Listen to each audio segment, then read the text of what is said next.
আজ চতুর্থবার লোকসভা নির্বাচন রয়েছে পশ্চিম বর্ধমান জেলার আসানসোল দুর্গাপুর সংলগ্ন এলাকায়। তাই পুরুলিয়ার নিতুয়া থানার সীমান্তবর্তী এলাকায় নাকা চেকিং করা হয়।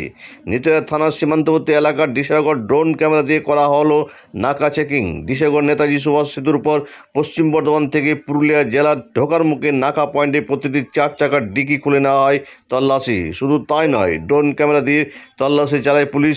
গাড়ি চালকদের জিজ্ঞাসা করা হয় তারা কোথা থেকে আসছেন এবং কোথায় যাবেন। খাতায় নথিভুক্ত করা রাখা হয় গাড়ির রেজিস্ট্রেশন নাম্বার। নিতুড়িয়া পুলিশ আধিকারিক ও ব্লক যুব আধিকারিক দেবনাথ মিস্ত্রির উপস্থিতিতে তল্লাশি নেওয়া হয়।